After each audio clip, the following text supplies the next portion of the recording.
રાજ્યમાં વરસાદને લઈને હવામાન વિભાગે આગાહી વ્યક્ત કરી છે।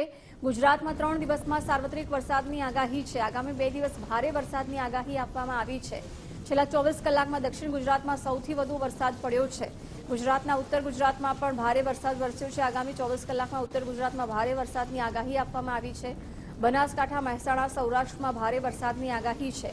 અમદાવાદ, સુરેન્દ્રનગરમાં મધ્યમથી ભારે વરસાદની આગાહી છે। મોરબી, ગાંધીનગર, અરવલ્લીમાં પણ મધ્યમથી ભારે વરસાદની આગાહી આપવામાં આવી છે।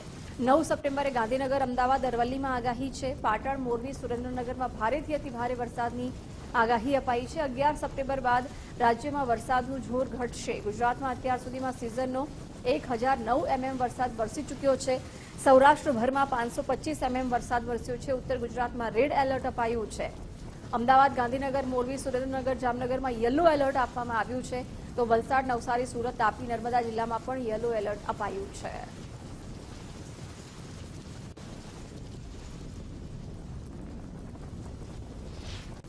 की बात करें तो गुजरात में मुख्य तौर पे अगले 3 दिनों तक जो है हमें थोड़ी बरसात देखने को मिलेगी, जिसमें अगले 2 दिन जो है गुजरात में भारी बारिश की संभावना है। जिसमें अगर हम बात करें अगले 24 घंटों में, पहले हम बात करते हैं पिछले 24 घंटे में कितनी बरसात गुजरात में हुई है। उसमें पिछले 24 घंटों में जो है गुजरात रीजन में 3 जगहों पे एक्सट्रीमली रेनफॉल दर्ज किया गया है, जो मुख्य तौर पे साउथ गुजरात के जो हिस्से रहे हैं, जिसमें वलसाड, दमन, दादरा, नगर हवेली जो है, जहाँ पे सबसे ज़्यादा बरसात हुई है। जिसमें करते हैं अगले आने वाले 3 दिनों की, जिसमें से 24 घंटे गुजरात के नॉर्थ हिस्से, जो उत्तरी हिस्सा में सबसे ज़्यादा बारिश होने की संभावना है।